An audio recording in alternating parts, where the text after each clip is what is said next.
What's up? How y'all been? Good morning, good evening, good afternoon, wherever you are. I see a mix of folks in here tonight. We're glad to be back for another Sunday. And we're 1 week closer to next week. No, you were supposed to say our live from Minnesota. Oh, is that still on? As far as I know, I mean, you ain't canceled on me, have you? No. Because I'm planning on driving up there. It's gonna be a little embarrassing if I drive all the way up there and you ain't home. I didn't tell you I was going to Iowa. But yeah, no, still heading that way. So if you're in the Minnesota area, stay tuned. Steve's gonna be releasing some details. Maybe if nothing else, we're gonna meet up at Menards and have a pizza party. Yeah. So we're gonna have some kind of meeting, get together, something. If it ain't nothing but a bunch of dudes in the parking lot until we get told to leave, we'll do something. Well, yeah, no, I need to. We need to lock down kind of the time of day. I'm assuming late afternoon, evening, and then. Have you created an event or anything? That's what I want to do. Is start getting a head count of people who think they're going to come, because that'll help. If it's like if there's like three of us, tell them there's going to be free stuff. Somebody will show up. There's going to be free stuff. Yeah, there's going to be free stuff. But yeah, it's we got to kind of get a feel for how many people are going to be here. Hey, Brian, I'm coming, brother. I'm coming. I don't know if you've been in here lately, Brian, but I will be in Minnesota the Sunday after the 4th. What's the date on that one? We're going to be live from the Noise Workshop on the 5th. And then hopefully maybe like on the 6th, we can get together. I know it's on a Monday, guys, but I'm trying to work around family schedules, band camps, and all that kind of stuff too. So I'm having to do as much as I can to try to get up there. So I couldn't really pick like the ideal time. Maybe one day we can do something a little different. But we'll get them up here in a lot of us old retired folks really don't care if it's a Monday or a Saturday. It's all the same to us. We'll get them up here, late January, early February. I don't know about that. You try to get somebody up there to shovel snow is what you're doing. I'm gonna lobby for the next LBX to be up in the Twin Cities. I mean, there could be that. But yeah, that's the plan. If you haven't heard already, July the 5th, 6th, somewhere in that area, we'll be up there getting ready for our little get together. Like I said, I'm gonna try to be live with him up there in that shop, and I'm gonna like rearrange the wood or something because it's been that way for a long time. I don't think I've used any of it yet. I moved some of this weekend and then promptly replaced it with the same thing. But yeah. Kevin says I'm in. Afternoon would be best. Yeah, we would probably. I would say we probably would end up afternoon. I don't know about how late that night because I got to figure out all the logistics. But yeah, we'll get something planned up. Yeah, my guess would be mid to late afternoon, and then if there's time and people want to, maybe we can go hit up a place for dinner or something, kind of deal. Yeah, unless it's really nice, and we'll just like order pizzas to the place we're at or something. But yeah, Mark Tucson saw that Clack is now famous. Liberty at IDC was wearing a Clack Shack t-shirt. She has came in here several times and mentioned why didn't she have a shirt, and so I fixed her up. She's got a shirt. She's got some stickers. She got my stickers, Steve's stickers. She got all kinds of stuff now. I sent her some laser engraved stuff. I was actually a little shocked that she wore the shirt, but hey, I think that the orange was a good color. It was a good fit. So yeah, there's that. But yeah, it was fun. Like I said, I've met her at her and Garrett were at Workbench Con this last time, wasn't it? I think Yeah. they were there. I think Garrett was there. I think the first time too, but I didn't know who he was or didn't meet him or whatever. But him and her both were there, and I got to talk to both of them at the last workbench con we went to. So yeah. But that's about it. I've been working, coming up with some designs. I saw you've been making some adapters for the little machine over there. I got lucky and had an adapter that I had made for another machine that slipped right on there and worked. So Yeah, no, it's seems like everyone is just slightly off, and since this one's not going into my like outdoor vent, I'm just piping it into one of those, um, portable air purifiers. Since it shouldn't make too much smoke. It's mostly doing engraving and a small footprint, so I'm okay with using that way. But yeah, I thought I had one, and it was just like it was either too tight or too loose. I'm like, so let's drop another one and do it again. But yeah, it's keeps 3D printers. I mean, it's a really good excuse to have one, because on things like that, there isn't a store-bought option. yeah, I'm printing an adapter right now, but it's an adapter for my my little creation that I've come up with. So it's kind of my own. I kind of created that one, but the router plate that I made, I've got it set up to connect to a 2.5 inch hose, but I'm making an adapter to go to like a standard, shop vac, like the small shop vac like everybody has. Yep. So that, because everybody's begging me for the file. So that way, when they do get the file, if they don't have a 2.5 inch hose, they can just use like a Roby shop vac or something with it to keep the dust up. So sure. So that's what I've been working on.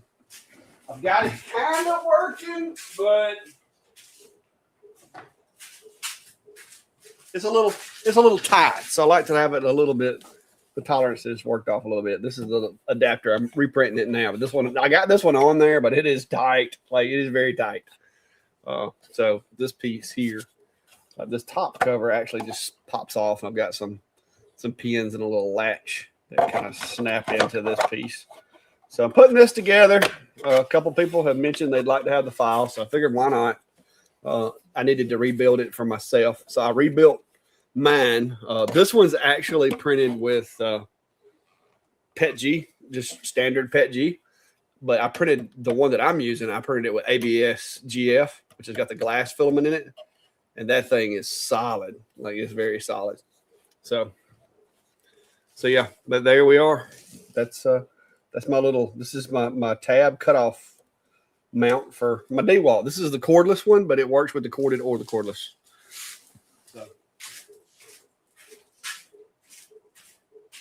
Oh, uh-oh. Rad's Custom Board said, today's not a good day in the shop. Finger versus table saw. That usually doesn't end. Oh, yeah. So that has a way of leaving a mark. Hope you're doing all right with that. I'm hoping maybe it didn't take it. Maybe it just damaged it a little bit. Because they will take them if you don't watch them. Well, and I know people have mixed feelings about them. But that was one of the big selling points of getting the saw stop was, you lose even part of a finger. That's thousands of dollars at the hospital here in the U.S. And possibly, loss of function of that. Yeah. So yeah, that was selling enough airplane stands back in the day, cutting them out on the CNC. I saved up enough money to purchase that. And well, I don't have enough room for a big table saw right now, but yeah. Well, they make a portable version. They make the job. Yeah, but if I'm gonna buy a table saw, if I'm gonna buy another table saw, I'm gonna wait till I got a little more room so I can get a bigger one. My DeWalt has served me well. I don't use it that much, and when I do, I'll be over there with 2 push sticks. Like, I am paranoid because when I was about 15 or 16, I took the tip off of one of my fingers on a table saw. It took the tip and the nail. Luckily, the nail came back and the tip came back, but it doesn't have like the same sensation like all these other fingers. Like, I can feel a lot more than I can with like that one. The dexterity in that finger, like I can tell there's pressure, but like I fine detail, it's just not there. But I was just thankful that the nail came back because it literally ripped the fingernail out and threw it across the room. Like so, so it was a very dull table saw. Yeah. But yeah, that was you talking about sore. Oh my gosh, that thing was sore for the longest. And that was when I was like 16. I wouldn't want to go through it again. So I feel sorry for you on that, Brad. That sucks. Dun, dun, dun, dun, dun. All right, so you Boofer is asking, says question, just picked up a CO2 yesterday, the P2S. What tips or advice could you give someone coming from Galvos? It's my first CO2 laser. I mean, the P2S, I'm guessing the X-Tool P2S, it's pretty, like, they put training wheels on that one. It's pretty self-explanatory, I think. What you got any thoughts? I mean,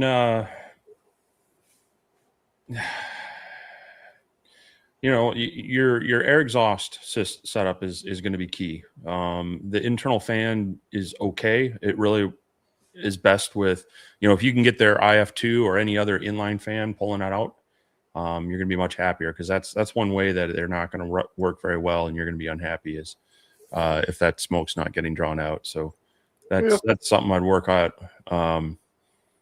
But yeah, for the most part, as far as using it, I wouldn't worry too much about modifying it or doing things. Just start working with it, X-Tool Studio and seeing what it can do. Burn up some scrap, get some craft plywood, get some cheap stuff to play around with. You're going to do a lot of testing between your cut grids and your engraving grids on materials. So use that to kind of learn its ins and outs. But yeah, it's a nice one. That one's nice over the P2 because it's got the upgraded air assist, among other things. But that was one of the big. Didn't it have the red path? Yeah, it's got the path beam for alignment as well. But the air assist, that's the thing that's so common on a lot of the benchtop units, is it's the internal one is like fish would suffocate if they were used for the aquarium pumps on some of these lasers. There's just not moving enough air. Yeah. Steve Massey says, what's the biggest circle you have cut with an S1? I couldn't tell you. I don't know. I mean, you can only go as big as the work area. Yeah. So whatever the work area is, I don't remember. Is it 11 inches? I can't remember. 11 or 12? I think it's deeper than that, but it's. Is it? Yeah. Whatever the you can only exceed the work area. I mean, that's as big as you can go. Possibly. 19.61 by 12.5. So. Okay, so 12.5 is probably going to be your limit. Well, that's for the 40 watt model. The 20 watt model is a 13-inch depth. If you get the conveyor, then your limit would be your x-axis, which would be what would you say it was? 16? It's 19 and a half. Yeah, so if you had the conveyor, then technically you could do 19 and a half. But I don't do conveyors on those. So yeah, it's always going to depend on your work area. I mean, you got to have, if your work area is 100 inches, you can cut a 100-inch circle. Kind of like my CNC over there. It's a 48-inch circle because I can cut diagonal more than 48, but not in a circle. Brad said he got lucky, just damaged it. That's good. That's good because they can remove parts of it. That's no good. Jack Browley says, what do you use to create your 3D files? I got my first one and found out the printer had only 270 hours on it. So far, it's doing great. Yeah, I just got rid of a printer this past weekend. I will show you. Let me move some stuff around here. But I've got it open because I'm still fine-tuning this print. I did a couple of just regular like ring prints a while ago, and I'm printing the whole thing now. But this is the adapter that I got going over there right now. And this is in Fusion. I've gotten to where I can draw these up like really quick because it's just like 2 circles and a loft and a couple of extrusions. But yeah, this is the software that I use. It's Fusion. It used to be called Fusion 360. Now they've got it changed to just Fusion. But I always try to keep this open because in the event that I need to go in here and change anything, I can just literally go in and edit this and change. Like I can change this measurement and it'll just completely change the model. So then I can hit finish on that. Same thing here. If I need to change any of these measurements, I can just make the changes here. And once I make those changes, it'll go all the way down the line to the finished result. And the finished result will just reflect those changes to those measurements. So I keep it open. I'll hit save just in case, but I'll keep the file open so that if I need to make any fine tune adjustments, I can. And like with this one, with it being sliding onto the shop vac, I kind of put me a little chamfer right there to, kind of keep that sharp edge from messing with it. Same thing on the other end. A lot of times I'll add like a little chamfer to the inside right here to kind of cover that up. Alert. But yeah, that's what I'm using. I learned how to use it and still learning how to use it, but I like it. So I'm not by any means an expert at it, but I'm getting better.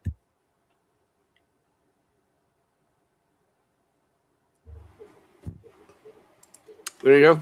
I have not. Steve, Creative Afterlife is asking, have you ever attended a maker fair in Orlando event? I'm guessing you probably haven't, but No, there are there's that rain I smelled earlier. there are very few things that make me want to go to California. That's one of them that would be interesting. California. Oh, sorry. Or I was thinking the one in San Francisco. There are very few things that make me want to go to Florida. But the maker fairs in general are they can be fun. I have they went kind of through a heyday and then they had a kind of a falling out for a bit, but they seem like there's a bit of a resurgence in them. So definitely would be kind of fun. But no, I don't. Florida is a long trip for me. So.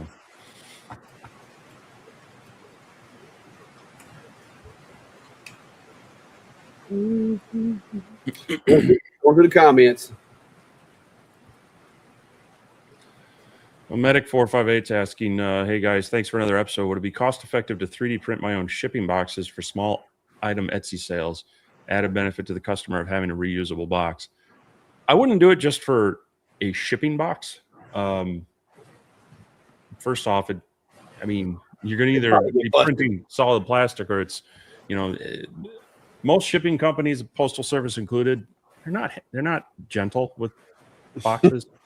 Now, if you wanted to print a, more like a display or a holder box to kind of upscale your item, yeah, I think that would be great. But I don't know about, printing boxes. You can get even if you're not buying them in massive bulk, but you can get like 25 packs of like small, like 4 by 6 inch by 3 inch boxes for usually under $1 a piece. And then it's going to be hard to beat that time wise. I mean, I know you probably wouldn't have that much filament into it, but time wise, it's, probably more durable and faster. So. Yeah, and I found out the other day, I didn't know this, but you can actually get like free boxes and stuff if you go to the USPS like stamps.com website. They've got a selection of free stuff that you can get. I didn't know it. I've been buying envelopes and stuff. But well, you have to use priority mail with those, so you can't do anything like first class or whatnot. But yeah, they have flat rate boxes and others that are free. But the caveat is that you legally are supposed to ship things with them. I've done that in the past, and you can actually, you order them off the U.S. Postal Service website, and they'll even deliver them to you. Yeah. So it's if you're sending priority mail and you're using those kind of boxes, it's not a bad deal. But there are things that I ship that are under 11 ounces or whatever that it's still cheaper to send first class and provide the box. That being said, they used to be better about it. It used to be that a lot of the first class stuff kind of just went along with the priority anyway, unless they absolutely didn't have room. And so it kind of got there in the same time. Nowadays, first class mail definitely is, last priority for them, and so it can take a while. But yeah, I don't use their boxes either because I like the padded envelopes. And I mean, I know they have those, but like you said, you've got to. It's a little more expensive for the shipping that they want to stick on those. So I've been using the black bubble mailers, and so far I've only had one. Out of everything I've shipped, I've had one get busted, and I don't know if they like dropped it and ran over it in the parking lot. I don't know what happened, but I have one of my 3D printed brackets that like got busted into like 4 pieces. So it had to been pretty extreme because I'm printing everything with PETG, and they sent me a picture and was like, "Hey, it showed up like this," and I'm like, "I got another one coming." So it wasn't that way when I put it in the box. and nowadays it depends on where you're at, but if it's over a pound, you're kind of automatically into priority mail shipping territory anyway.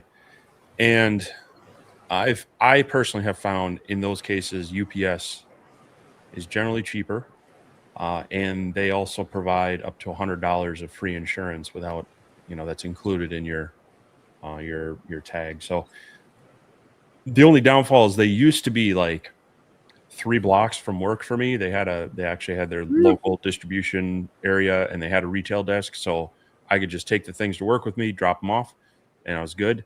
But they closed that. Now I have to go to the UPS store in a strip mall that's by Planet Fitness, and it's a pain in the butt to park at. So still do it, but it's kind of annoying. Coming a little bit of a rain over here. Seth Rosenberg's asking 2 questions. 1, your thoughts about keeping a spare CO2 tube. In reality, how long do they last? 2, is there a thing to have too much vent fan? I'm thinking about adding a second fan. Well, so you can keep a spare CO2 tube, but keep in mind that they do go bad from just sitting. The helium inside them will slowly leak out the seals. They like to be used, and they don't like to sit around. But that being said, if you use it within maybe a couple of years of buying it, it's probably going to still have the bulk of its life left. But if it sits there for, 3-4 years, it's probably not, it might fire still, but it's probably not going to have its full power. So it's best to kind of balance that. I mean, I get that, if you're absolutely wanting no downtime, having one on hand to swap it out might mean you're only down for a few hours. But you might also want to consider, is it worth the cost of that where the tube might never be used versus maybe having a secondary machine? Maybe it's not as big as the other one, but that way you can double up your output, and if one goes down, you still have the other to still do work. But as far as the venting, I mean, you could have too much air where it's being disruptive to things, depending on the layout. But generally, moving air out is not a bad thing until it starts, moving your material or, causing sucking out all your air conditioning. yeah. There's some things to consider there. The thing with adding a second fan is you kind of want to try to get them balanced. If they're too close to each other, one might be fighting the other. And so you kind of want to see at what point does the air drop off and then you can boost it, or do you need to scale up your pipe and your fan and just stick with one? But you can cause problems by having a mismatching of fans where one is pushing on the other or one is pulling on the other, just because of the air draw. Yeah, I would say that if you're going to add a second one, I would try to go with something that has a variable speed. That way you can kind of tune it to cooperatively work with the one that you have, like Steve said, to where your first fan's not literally sitting there e-braking trying to stop, because electric motors, it's not designed to be like basically jump started.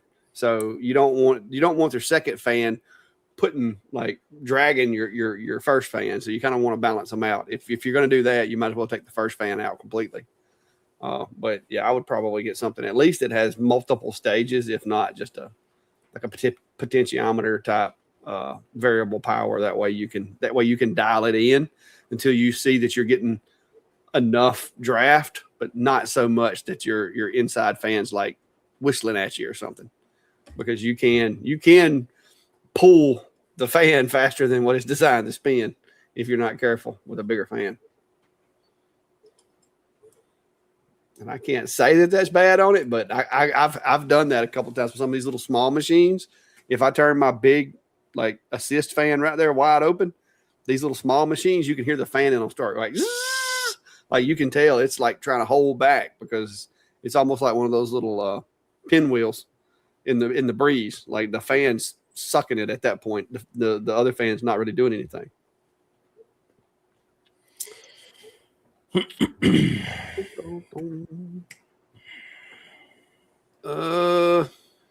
Kevin Rich is asking, what's the minimal air compressor gallon for air assist on a 65 watt CO2?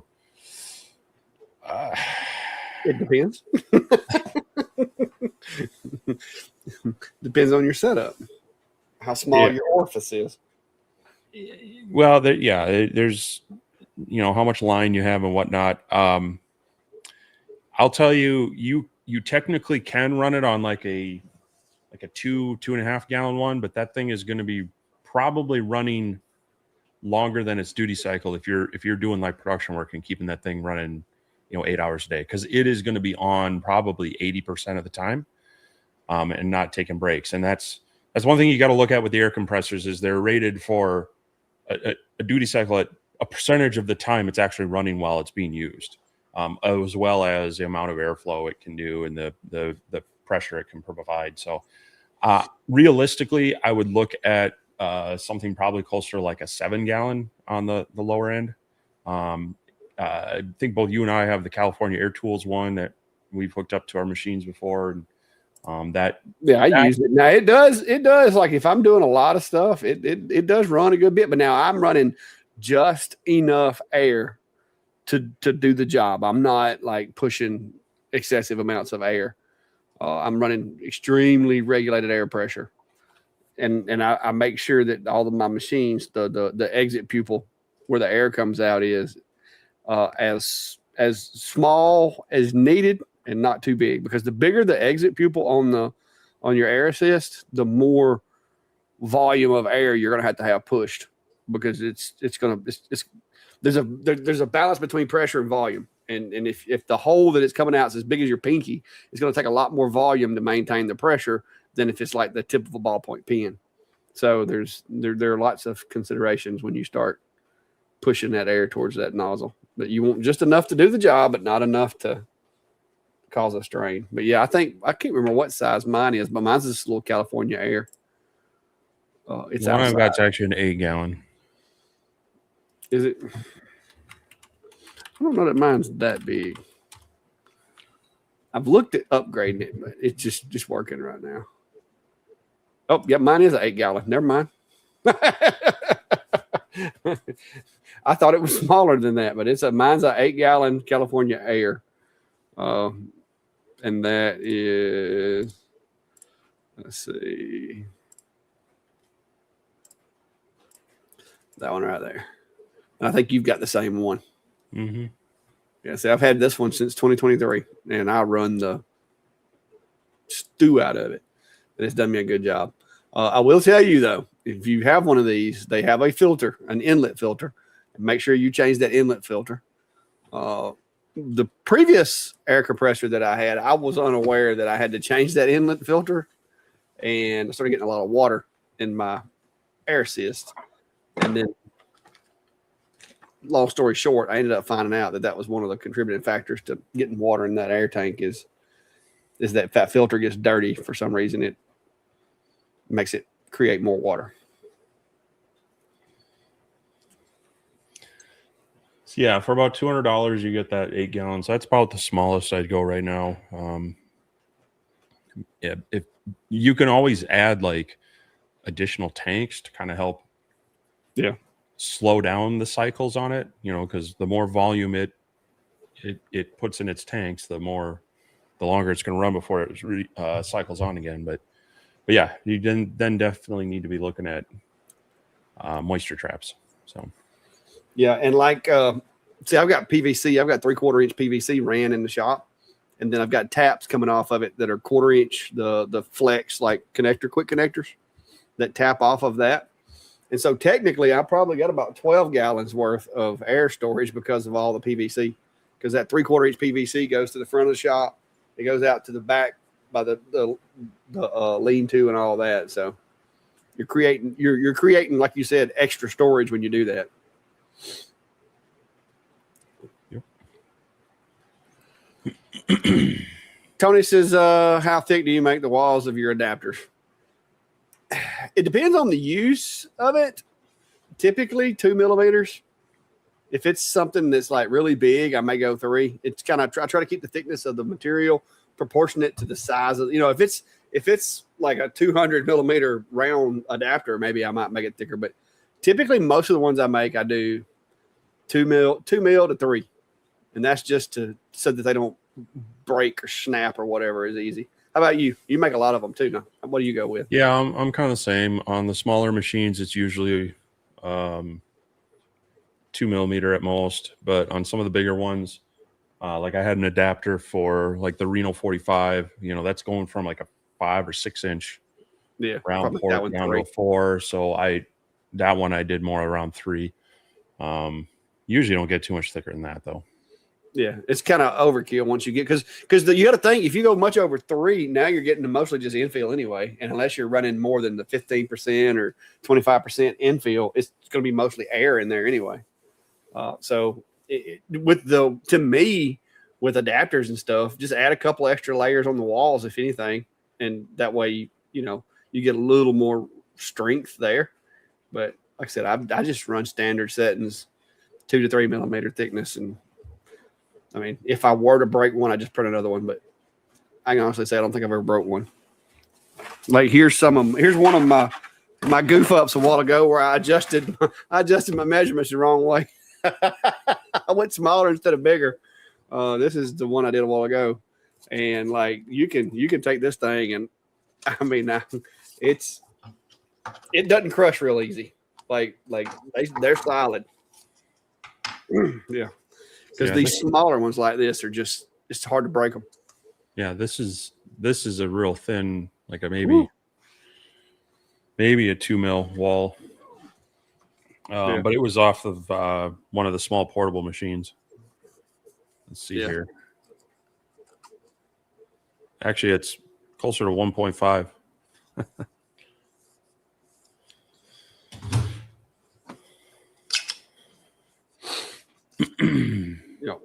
But this one, like I said, it's pretty solid. Like it's not going nowhere. I don't know that I can stand on it. Let me see if I can stand on it. Try not to fall. Nope, it will not withstand 230 pounds.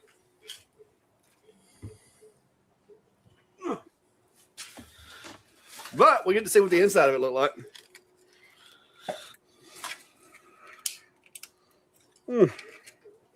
Yeah, that busted it up. But yeah, 230 pounds on one heel.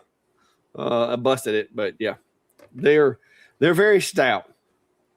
So I'm waiting on this other one to print because, like I said, I fixed that one, and apparently when I went to edit the file, instead of adding a millimeter to it, I subtracted it because it was tighter than the one I printed before it. And I was like, what was I doing? I think I was like day walking or something. I always have to remember if I measured the inside versus outside. Yeah. Sometimes I've gotten them mixed up. So sometimes I just fix it with a little electrical tape to fill a gap because it was too big. Yeah, painter's tape, Dave. If you underestimate like by a 1/4 millimeter, one lap of painter's tape, fix you right up.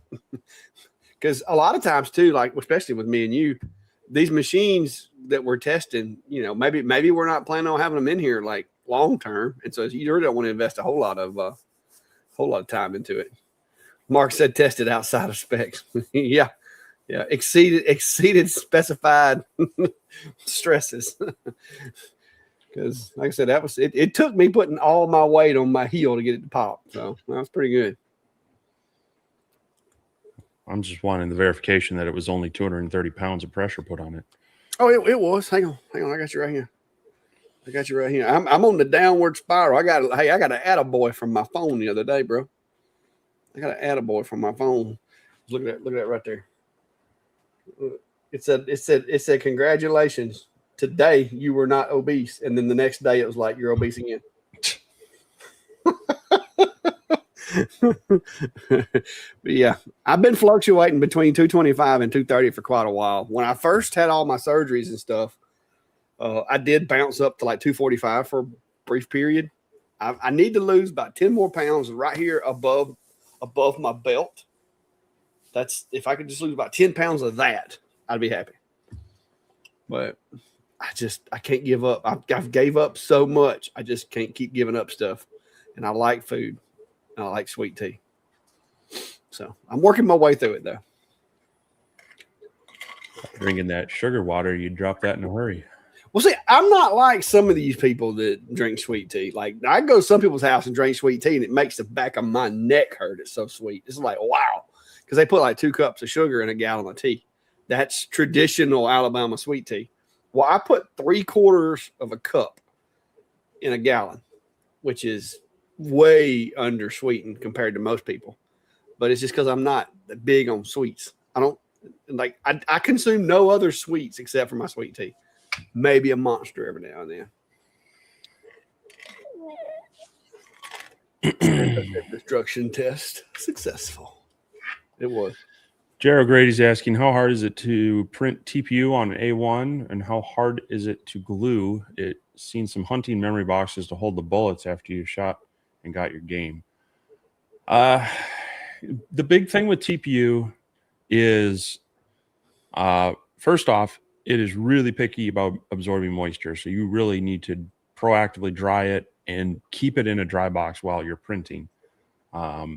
So you might want to invest in, there's some of those like individual dry boxes that have a little heater on the bottom. If you're going to be doing a lot of TPU, that might be a good thing to get. And then they're not really friendly with a lot of like the AMSs and having to be pushed or pulled through a lot of extra stuff. So you're definitely going to want to, if you have the AMS, you want to swap that out for just the straight pull into it. And then if your extruder gears and whatnot are getting a little worn out, it might struggle. But the biggest thing that I see people doing is they don't take the drying seriously, and keeping it dry throughout the whole print. Because even if you dry it and then you stick it out on a roll, like on a regular out in the air, just sitting out in the air during the print can cause it to fail as well. So, but I honestly, I haven't done much with the A1. The Flash Forge 85X works really well for that for me. So it's kind of like my go-to for TPU. I've had a lot of people message me off of a couple shorts and videos saying they're struggling with it, but you know, I'm using the stock settings in that slicer and just, you know, making sure it's dry and keep it in that dry box while it prints. So as far as gluing it, it's going to be a little tricky. I would probably use like a contact cement or a rubber cement to stick it to something. And that's going to be your best bet, because that keeps it just a little bit rubbery and gummy, and it's more likely to hold on to that rather than something that dries hard, because the TPU with its kind of rubbery, oily texture to it will kind of give away from most of those others. Yeah, I've played around with a little bit of it, but the stuff that I do, I don't have a whole lot of need for it, so I haven't printed a lot of it. I've been doing more of the like reinforced materials and stuff since I got the X2D, because that's kind of like what it's made for. It's not really like, if you're just printing PLA and PETG, I don't know that it's, you know, the machine folks would pick, but it has done a really good job with the ABS and the ABS GF and some of the other more high temp stuff. Outdoor Adventures with Brace says, hello, just joined in. What less, I guess he said, laser would you recommend for engraving tumblers as far as price to time to engrave one? Well, it depends on how serious you are about tumblers, because tumblers is one of those things that you can make money off of, but if you want to do tumblers quick, you're going to need a very specific machine, and those are not cheap. So you can do tumblers with most of the lasers that me and Steve review and look at, but you're not necessarily going to do it fast. Like even my X-Tool P2, which is a good CO2 desktop laser, it's a little slow with tumblers. To be honest, probably the best machine you could possibly get to do tumblers would be a CO2 Galvo. I don't have one of those. I wish I did, but I don't currently have a CO2 Galvo. But a CO2 to me is the best wavelength of light to use for tumblers. I've used blues, I've used UVs, I've used fibers, and if I'm doing tumblers, I'm going to do them on a CO2, even if it's slower than say my fiber lasers are, because there's less risk of damaging the material with a CO2 than there is with the UV or the fiber or even the blue laser. And like so when you do tumblers, you do not necessarily want to color the metal. Matter of fact, well, like this is one of the ones I did this one. I think I did these on the OhmTech Polar Plus, and they look great. But to do this is going to take 20-30 minutes. So fast is not really a word that I associate with tumblers, especially if you're doing wraps. What about you, Steve? What do you say about that? What do you think? I'll get that other one I did the other day. Well, this is one I just put up on the screen. A CO2 laser with a true Ruida controller is going to have a pretty fast acceleration. Like you mentioned, the CO2 wavelength is going to be the easiest to work with. There's not going to be as many variables. It's going to be more consistent. And why did it remove your thing? I was just trying to get the comment off the top of your head. And so something like this is going to be a good all-around laser. And if you invest, it's got the drop bed so that you can invest in your choice of chuck rotary. That's going to allow you to do a variety of types and styles of tumblers very easily. It works well with light burn. So even though a lot of the benchtop ones are great, if you've got the space for this automatically has that deeper bed. It's got a good working area, and it should work with a lot of the, everything from some of the more basic chuck style ones on up to like your pie burn and others. So this, if you're really serious about it, without wanting to spend too much money, this is a decent type of machine. It's very similar to the first laser I ever bought, and I had taken a look at their step before this. It was their Maker 25, which was like a 50 watt, and I think about the same working area. But honestly, that would probably do them faster. I know it's going to do it faster than most X-Tool machines. X-Tool they hold your hand, and I think they govern it a little bit so that it doesn't mess things up. Their acceleration isn't quite as fast as these, so they take a little more time. But no, I think this would be kind of a good way to go. That being said, I'm waiting, and I'm told they should have them to me. The accessories, so the riser bed for the IKEA Master and the chuck rotary, that should be to me by late June, so hopefully within a couple weeks. Waiting to see how that one does, because that might be a happy balance between a true Ruida controlled fast CO2 and some of these other GRBL based. This one is GRBL based, but if it works with their typical chuck rotaries, I think it'll be maybe a happy balance. But we'll see. Haven't got my hands on it yet to try that out. Yeah, like me and Steve both just tested out a few weeks ago a Creality machine. I don't know if y'all caught the video or not, but I did two of these. One of them got swiped today. My brother-in-law come over here and was like, "Oh, I need one of those," and so it got swiped. This one I'm going to put on my booth at Peach Jam just because, like, I hate making tumblers because I got so many tumblers that I drink out of. So I've gotten out of where I'm like, I'll just throw them in my trailer and sell them at the next event. But this one was done with a blue laser, a blue diode laser. And if you want to do black tumblers, a blue laser works great because you have a bigger gap between a good engraving and burning the stainless steel. there's a bigger area there. But as you go with the lighter colors, like let's say if you go to red's right below blue, or red's right below black. So if I had to pick tumblers to do with a blue diode, this is kind of the order that I would choose. My first pick would be a black tumbler. If I couldn't get a black, I would go with a red. If I couldn't get a red, I would go with like an orange. If I couldn't get and then you get down into the blues, the whites, the corals, and all those pastel colors. Those things are terrible with a blue laser because the threshold between marking or removing the powder coat and not burning and coloring the metal is very, very small window, especially like a white tumbler. Now, if you're trying to do an image with a blue laser, a white tumbler is great because you can mark it gray and black. But short of that, it's CO2 wavelength is the way to go for tumblers. Because it's really hard with a CO2 to miss the settings bad enough. If you've got some tested settings, it's really hard to miss it bad enough to damage the metal.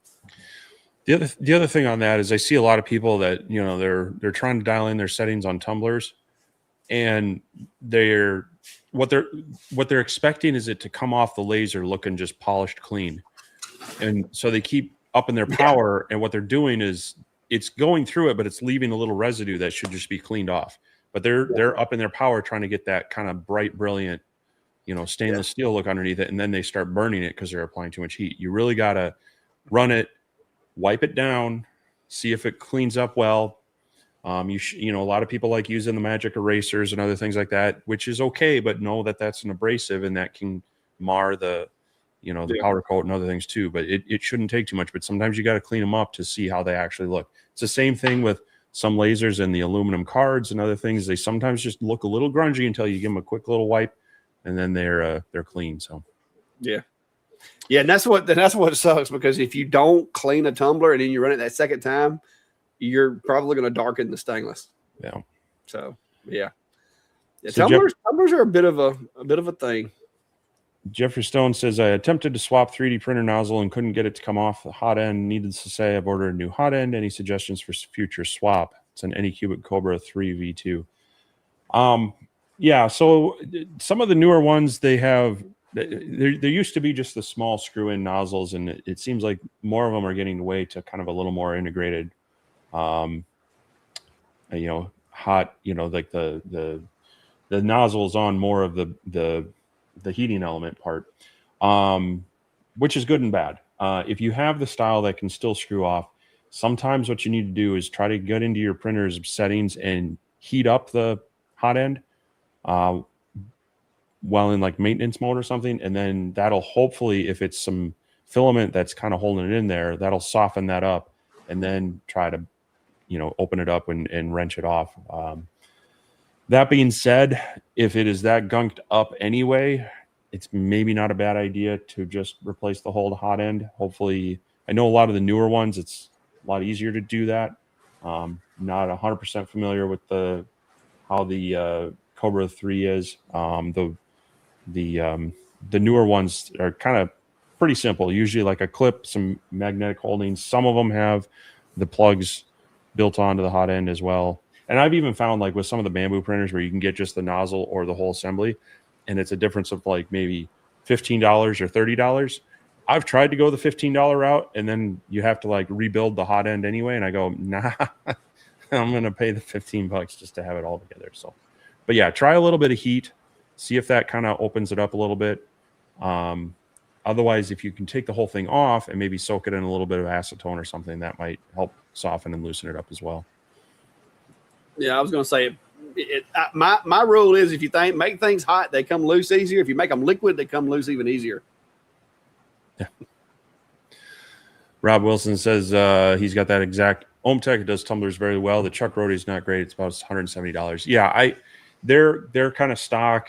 Chuck rotary it's kind of a beefy Chuck style thing. It's not as good, but it works well. And maybe if you're getting into it, it'll get you started until you can kind of save up the money to buy the nicer ones. But you know, you can quickly jump into $1,000+ tumbler setup just for the rotary that you add to your laser. But for some people, if they're doing them a lot and you're doing a big order, it pays for itself in time saved too. So Yeah, I found I tell you what I found today on Marketplace, because I'm always trolling Marketplace looking for a deal. Right, there is a Haitian RF CO2 machine here in the state of Alabama. That's price isn't terrible. So I was kind of, I've been looking at it. I've been giving it some glances because I was like, because it looks like it's built a lot like the Bolt, but it's a RF. I think it's a 40-watt RF tube machine, but the work area is not big enough to do my stove covers in. And if I buy a machine, it's gonna have to be a multi-purpose machine. It can't be a single-purpose machine. So it's kind of bumming me out, because I was like, that actually is not a bad price, but can't do it right now. Did you hurt alt? Do you hurt alt? So don't mess that one up. It's asking, hey Steve, are you still selling lenses? I need to restock them. So I've got the lens covers for many, but not all diode lasers. And I just need to get some kits reassembled. They ran out about a week and a half ago. So if you're in real dire needs, hit me up with email. I'll see if I can get something to you. Otherwise, I'll try to have them restocked on my Etsy shop later this week. But yeah, just it's been had too many other things. Usually I sit down and I do up about 15 or 20 at a time, but it's kind of like a sit down and put YouTube on TV and assemble them for an hour and a half. And it's been hard to find this past couple of weeks. Yep. Greg Wilson Photography is asking, Clacker using the HDMI switch to have multiple monitors in your shop? And the answer is no. The computer that I have has multiple monitor in ports, I think, or outlets. So I think this one may have 3 or 4. But I've got different ports for each monitor. And then, of course, with most modern machines now, and like with your smart TVs, you can also cast if you're on the same network with the monitor.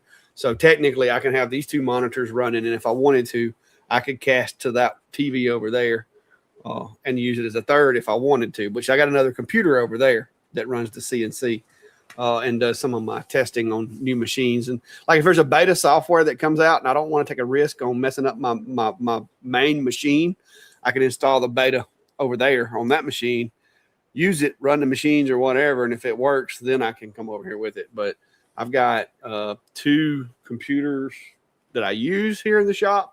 And then I've got a third that's basically just working as a file server in here. And then I've got I've got a network drive inside the house that's the backup location for my data.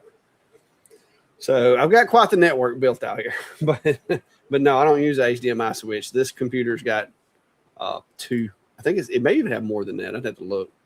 But it's got the computer that I'm using to talk to you guys on right now has got multiple outputs on it.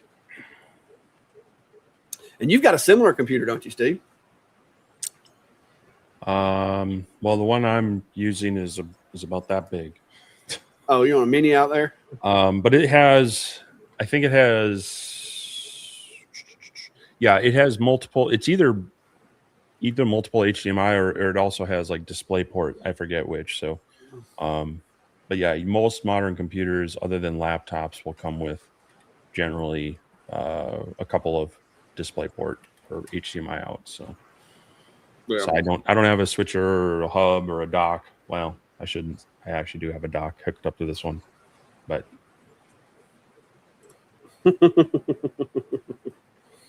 let's see here. Here we go. So that's this is the computer that I'm running right now, and it has like I said, it has a couple. If I'm not mistaken, I think it has a couple of different monitor ports. I hate it when they do that. Display. Yeah, I do not like the way they lay there. It should not. Okay, yeah, it's not going to tell me how many ports it's got without looking at the back of it. But yeah, it's got several. Well, where's the picture of the back? Here we go. 11. I know it's at least got 2. And then you could technically put another graphics card in it and add more.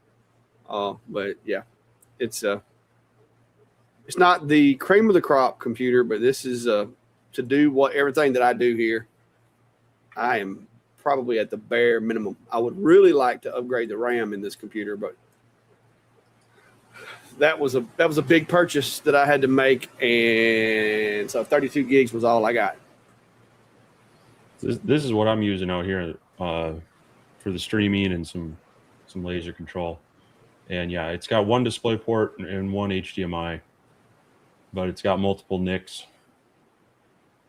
And it's got on the front, it also has USB ports. So I've got, I think, the 2 in the back, and then 2 USB 3 and a USB 4 up front. So it actually works pretty well for a smaller computer. But yeah, it's loaded up with memory, terabyte drive.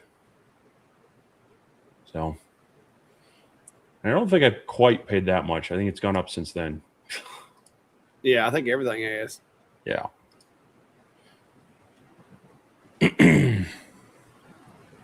I'm trying to see what SPDI digital output line in. Yeah. No, like I said, I'm pretty sure I've only got 2. Maybe I've only got 2 ports in the back. I don't recall. But whatever's in that, however many ports is on the video card is what I got. And what did it say it came with? The RDX 5070.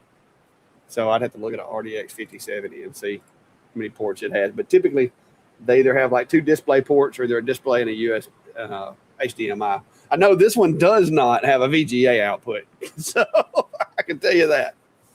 My old one actually did, but I swapped monitors and got a curved monitor for up top, and then I got a flat monitor down bottom when I upgraded.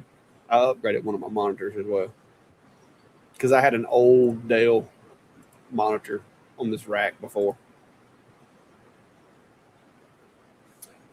But yeah, that's it. Fluffy, what are you doing? Fluffy done snuck up behind me and passed out. What are you doing, kid? Tony's saying, I see there's a video on YouTube saying Bamboo is having an anniversary sale. I've not watched it yet. And yeah, I believe it starts tomorrow, if not today. So I haven't looked to see what they're having on sale, but I believe they've put a lot of their filament on sale.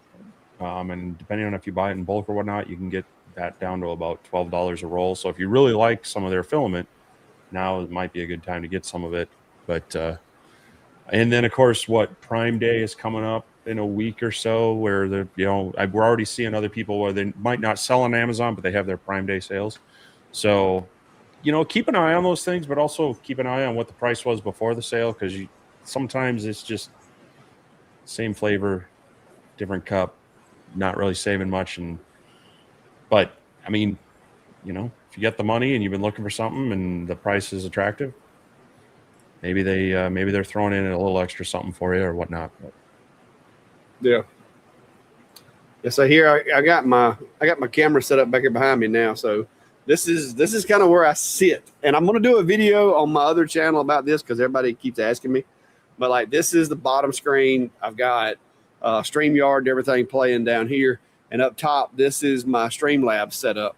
Now, a lot of times when we're looking up stuff or whatever, I can crash that over there, and like I can be doing other things because this wide panel I've got up top, it's a curved monitor. So once I pin this to one side, it'll let me pick whatever else I want to put on the other side. So I can have my printer pulled up or whatever I need to have. And then I use my Streamlabs. This is my little switcher here for the Stream Deck. So there's a lot goes into it, but stay tuned. Within sometime this week, and we'll try to get a video put out about how I make all this work. I need to close some of these apps. Yes, I'll save that.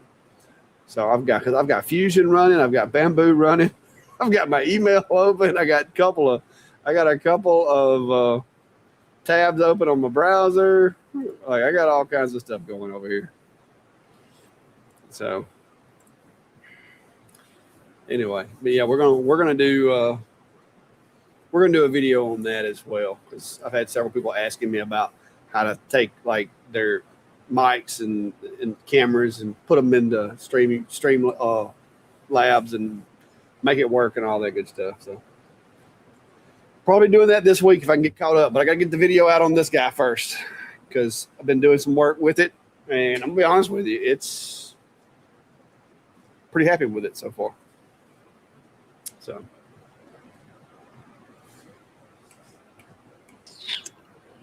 anyway, trying to go through the comments again.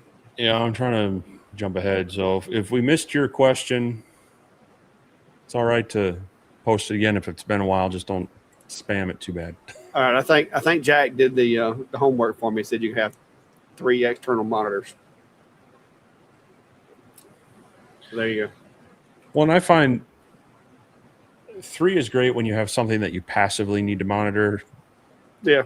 2 is kind of what I work best in. I've tried it with a third one before, and it was just kind of like I didn't know what to do with the extra space. It was kind of a pain. But well, when back when I did forensics, I had 3. But now the reason I had 3 was because I had one monitor that basically just managed like my reports and like the evidence tree of where all my evidence was and stuff like that.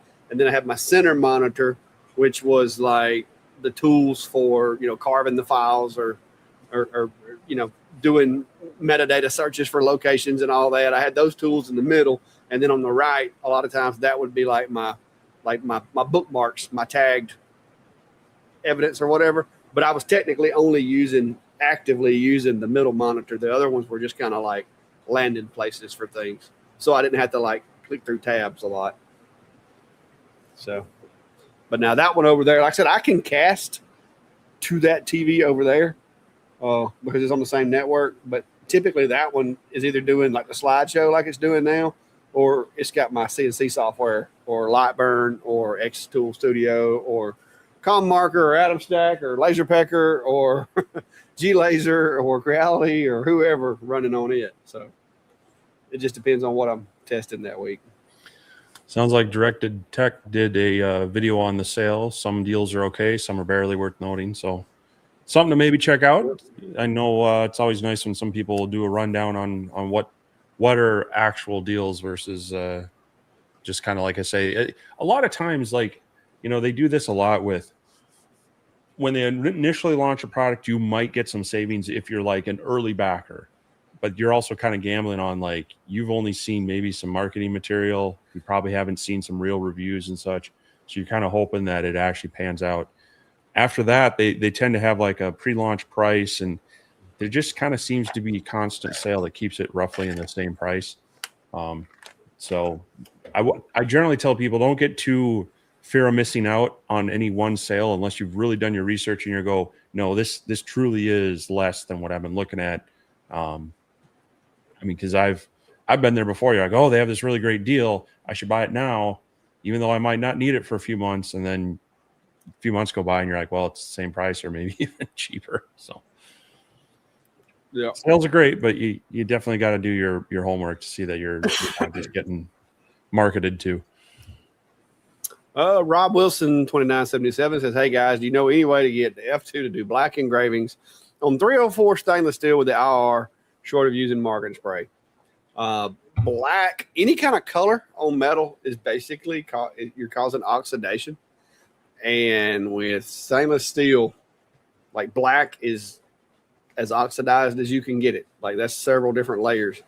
So if you're having a problem with it, like wearing the material down rather than turning black, you're going to need to generate a little more heat and not remove the material. So my advice would be to try to defocus to generate more heat and not ablate the steel or remove the steel. Because if you get it focused too much, it'll actually etch the stainless away and it won't make the marking. So You're going to have to do multiple passes, probably at multiple different directions, but you're going to want to defocus to try to get it to get a nice black engrave, in my opinion. I've got the F2. I don't do a lot of like trying to get black, but I've tested a lot of these little, low output IRs, and you're going to have to work at it to get enough heat in the metal to make it turn black. You might can get gray or the brassy color pretty easy, but black is you're going to really have to work at that to get some heat in there. What do you think, Steve?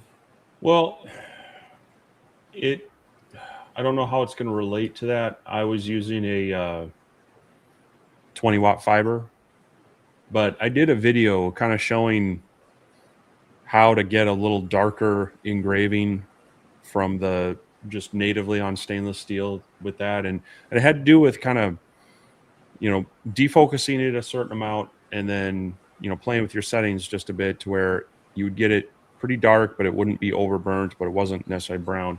But again, that was on a 20 watt. You may be able to get it with the F2 by adjusting the speeds accordingly. But yeah, it's with stainless steel, a lot of time you're getting tones from like a white to a copper to a dark brown, reddish brown.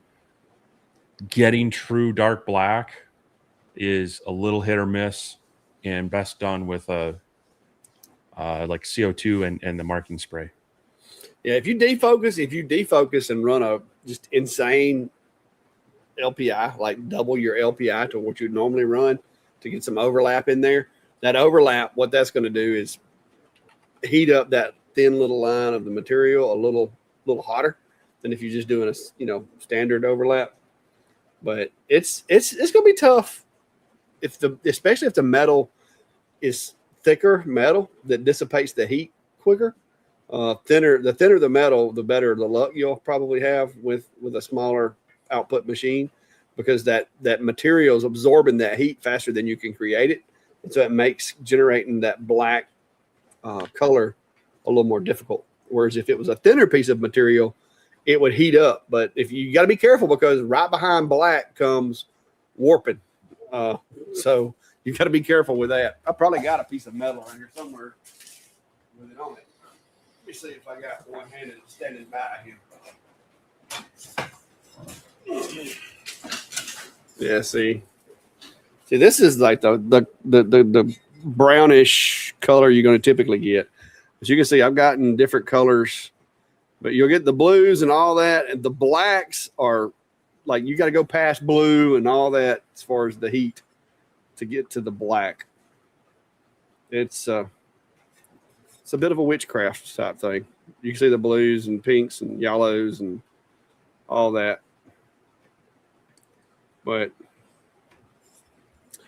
yeah, like I said, I don't do a whole lot of counting on color. I do have a project coming up to where I'm going to be doing some engraving on some stainless steel, but I'm probably going to be rocking the 60-watt MOPA just because it's easier to get color and stuff with. So I just dropped a link to the video I did. Keep in mind, again, that was with a 20-watt fiber, so similar theory, but you're going to have to play with the options that are available within the F2 as far as speed and frequency and whatnot. But it'll hopefully maybe give some look to it. It's been a while since I've messed around with stainless steel on the F2, so I don't have any like good tier. I've tried these settings, but I do plan on getting it out here in the near future on a couple of things, so you'll see it resurface here. Yeah, so you see right there, I got a little bit of, that's just about as black as you're gonna get right there. But the problem with it is if you look, it dang near burnt through the material. Like that's how hot I had to get it. And the thinner the material, you can get it that hot, but you risk deforming the material. So I wish these companies would quit advertising color engravings, because yes, it can do it, but it's not the way that a lot of people claim that it is, in my opinion, in my experience. But Seth Rosenberg saying, I reached out to Thunder Laser and asked them about a CO2 machine. They tried to steer me away, stating that CO2 is getting replaced. Is this true? What are they talking about? Why would I the guess people who sell you ask, lasers do that? I'd makes ask. no sense. I'd ask to see maybe what you were specifically talking about. They may have wanted to, like if you were talking about engraving certain things, they may have been trying to steer you towards something. But yeah, maybe a little more clarification on that, because yeah, I don't see CO2 going away anytime. It's been a staple. No, because Thunder just came out with their new Bolt Plus series. Like they just literally did a video this week. They may be pushing their RF. I was gonna say they may be pushing him to an RF instead of a tube machine, because they have removed a lot of the older tube machines. They've started going more towards RF tubes, but a bigger machine, like 60-watt RF tubes now. So here's some black. I did get some black there, but I'm pretty sure that's with a fiber, like a straight up like 20, 60-watt fiber. But yeah, it's metal's finicky.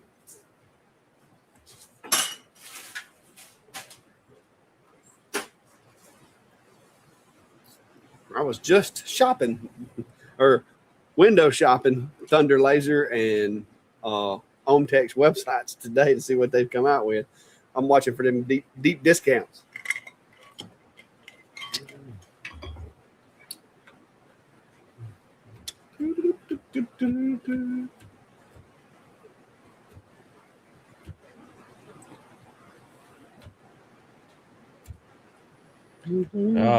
David says we missed this question about an air compressor on my Rolly. If you want to drop the question again, drop it back in there because it's probably lost. Trey, did we get JR's questions to just order some true flat plywood, 50 pieces, mix of everything beside oak and primed? Any feedback to share about true flat? Maybe the source in the future. Don't use rubbing alcohol to clean it. Just use water. That's the best advice I can give you. Yeah, I use some vinegar-free Windex to clean it up. But yeah, as far as source, I don't know. I get it direct from them, so I know there are other places. So maybe look around to see if there's any shipping discounts or faster turnaround for your specific area. But yeah, there will be some cleanup because it's basically a quality laser MDF core with UV printed veneers to create the different colors and such. And so it cuts very well, cuts very consistently, but it's going to create a little bit of smoke cutting through that MDF, and it'll get a little gummy too. But it cleans up really nice, which is the big deal with it. So, and it stays flat, like they said, true flat. It does stay flat pretty well. I've never had a piece of it warped. So, Pile 3D says, what material and thickness do you cut the most? Me, it's 4.7 millimeter thick birch that I get from Rugby. This stuff right here. Whoop, whoop, whoop, whoop, whoop, whoop. This is a UV finished. This is the unfinished side. I usually buy it. I'll get 7 full sheets of unfinished, and then I'll get 7 sheets of finished on one side. And this is a UV resin printed material. It paints really good. It doesn't engrave worth of crap, but if you're painting, your spray can, your rattle can goes a lot further once it's already been sealed with this UV resin than if you try painting this side. But if you want a flat finish, you paint this side. If you want gloss finish, you paint that side. So, but I use a lot of that. And then other than that, acrylic from Johnson Plastics Plus and True Flat. That's pretty much the gist of my laser materials. CNC, it's a little more wide and varying. Not-board Working says buying marking spray is worth the money. The time it takes on some lasers is more expensive than the spray. You can buy the Surmark for less than most and works with even diodes. And yeah, if you need a black coating on metal, especially stainless steel. It seems to be a lot easier. It's very durable. I mean, you can eventually wear it off and scrape it off, but you're probably also scratching the heck out of your stainless steel anyway. So you get that spray and you just hit it real lightly. It dries really quick. You run it through with the CO2. It's unless you're doing high detail stuff, the nice thing is it's going to do it faster because it's got that wider beam and it does the coverage a little bit better than an IR beam. So that's kind of the route I go with a lot of it, and where I did a lot of my tumblers back when I was doing them more. It was just hitting it with that Cermark and then loading them up, and then just wipe it off with alcohol or water or anything, and good to go. So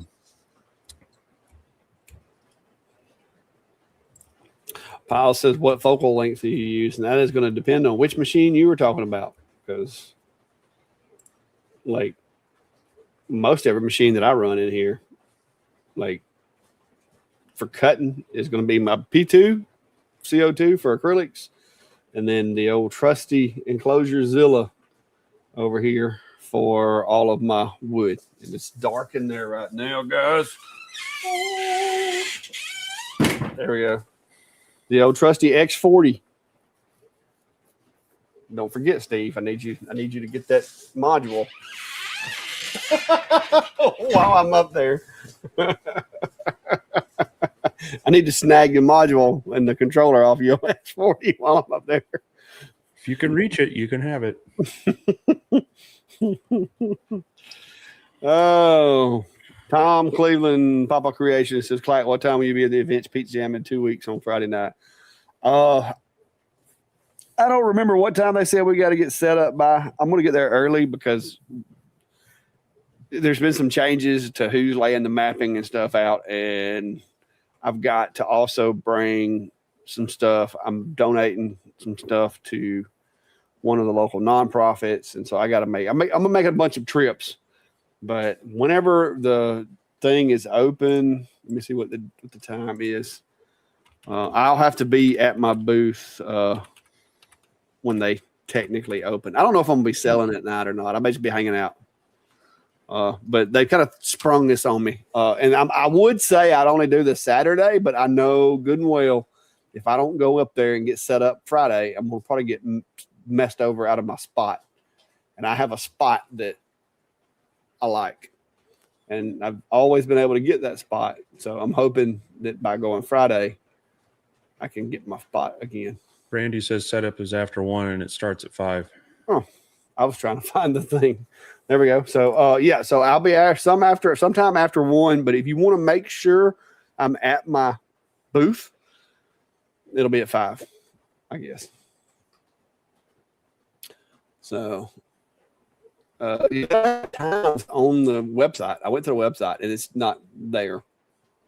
So I don't know. I might have to get on to her about that. But yeah.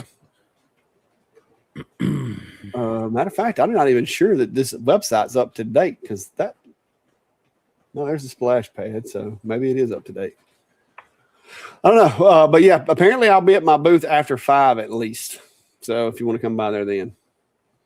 But I'll probably be just hanging out. I don't know how much selling stuff I'm going to be doing. And it's going to depend on the weather too, because it is Alabama and thunderstorms will come out of nowhere. But I will definitely be there. Mark said you're retired. You can get there whenever you want. Not always. They won't let you in the park sometimes. So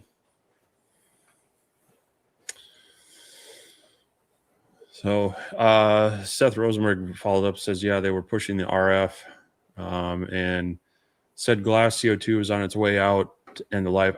I would imagine for maybe some of the mid-tier manufacturers like Thunder, that's probably true. The RF tubes, while more expensive, have been coming down in price and they are far more reliable. They have a much longer lifespan. So I'm sure they're looking at it as both a customer service support kind of thing. It's going to cut down on some of their calls and the customers who see the value in that, and they're trying to gear more towards that. You're definitely more in business than a hobbyist, that they're going to push you towards RF. I don't think you're going to see the classic liquid cooled CO2 tube go away though, because they are still king of the budget hobbyist CO2 laser. But bigger manufacturers for sure probably looking at it going, they're fragile, they can overheat easier, they're harder, is the They person require doing a the little more cooling right? infrastructure with the cooler and everything. The chiller. Well, it's different infrastructure, and it's less of controlled. They can't control the environment, and they can't control necessarily the liquid that gets put in there as much as they can control the air cooling modules on them. So, yeah, it makes sense from that standpoint. Yeah, it's just like Epilogue. Epilogue went the way of RF tubes a long time ago. I don't think they've made a tube machine, and RF tubes have been around longer than the water cooled ones. They came out as more of a budget option. So yeah, but I'm like you. The more budget minded companies that aren't necessarily trying to move up to be more of a mid to upper tier machine, they'll still offer CO2s for a while because they're, like you said, they're just affordable, and they're out there. But yeah, they have pushed like their Nova series. They started calling it the Nova Plus series, and the Nova Plus now has the RF tubes rather than the glass tubes. You have to go into their sale, like they're it looks like to me because their Nova series, if you look on their website, their Nova series is under sale. They've moved it completely. Like up here, it's got Bolt, Nova Plus, and you got to go down here to sale to see the Nova series. And these are going to be your old glass tube machines, and it looks like they're cutting them pretty cheap. I might need to go do some shopping. So yeah. So that's what they're doing, is they're trying to push those things out, get rid of them so that they can go more to the RF tubes. Which now I will say the RF tubes are fast. They're blazing fast. Somebody mentioned, I think Ryan mentioned that Wild Willow did a video about how much faster the RF tube is than the traditional tube. It is true. Dot size is smaller too. So it kind of has to be faster because the dot size is smaller. And if it's not faster, the dot size is smaller. That just means that it's going to have to make more passes to get the same job done. So therefore, when you shrink the dot size, you need to speed up the travel to make up for, that added resolution. But from running the Thunderbolt at my buddy Tim's place, it's pretty insane the resolution you can get, like fiber laser resolution out of a gantry machine with those RF tubes, and it's insane. Yeah, they got their Nova series marked down to 6,100. Look at that. The 51, they done knocked it down to 10,000. That's just too much laser for me. I don't need that.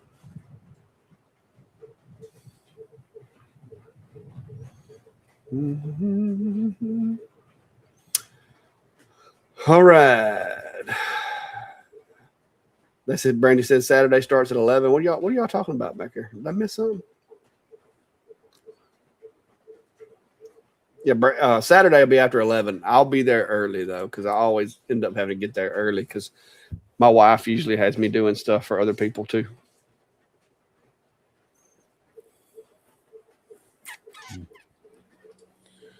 Ryan's asking, Clack, on your YouTube startup video, you would Clack Shack and Clack a link. Do the views get split up, or each channel gets a view?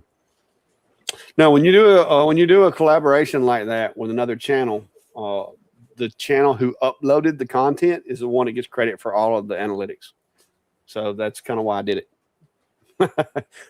Because I can upload a video to my other channel, and I can use the marketing power of the Clack Shack to kind of distribute it. But yet when somebody clicks on it and watches it, it helps bring more activity to that channel. So that's because I when I first started doing that, I wasn't sure either. But if you'll go to YouTube and just search it or whatever, or Google it, it'll tell you that the credit on the analytics and stuff, the watch hours and all that goes to the channel that uploaded it. But now, like, I can set it so that the Clack Shack can see the analytics.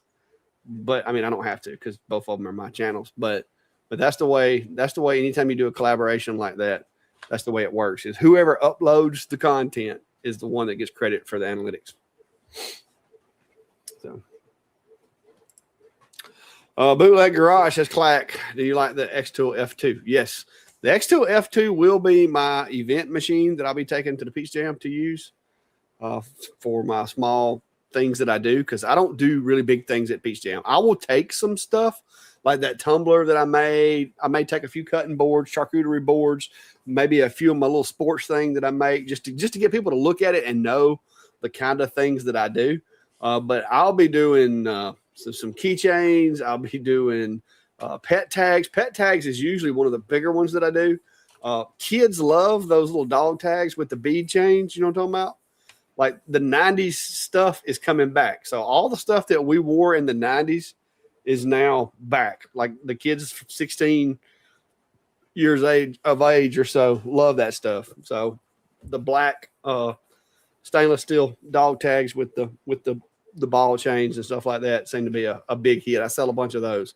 And I've got a couple more products that I'm going to try to do a video on if they'll hurry up and get here that I came up with for this summer's events that I think are going to be hot. But there's a few people that are probably going to be at the event doing something similar to what I do. And so I'm keeping that classified until we get a little closer. But I do have some new product lines that I'm going to be adding this year for the Peach Jam. But my rule is if they can't stick it in a pocket or hook it to their wrist or wear it and leave there with it, I don't want to take it to Engrave, because I have found that those are the things that I sell the most of. So I've quit. I've still got some cutting boards and some, small stuff like that. But the tiny stuff that I can sell $5, $10, $15, $20, that's where I stay. I live at the $5 to $15 sale at those events, because that's the stuff that sells. And the F2 will be my workhorse. The F1 did a good job, but since I've got the F2, I'll be using it this year. I ain't gonna lie though, that some gun right there wouldn't be a bad one to take to it, but I still like my F2 and the way that I've got the multiple canvases in X-Tool Studio and everything. So I'll be taking it.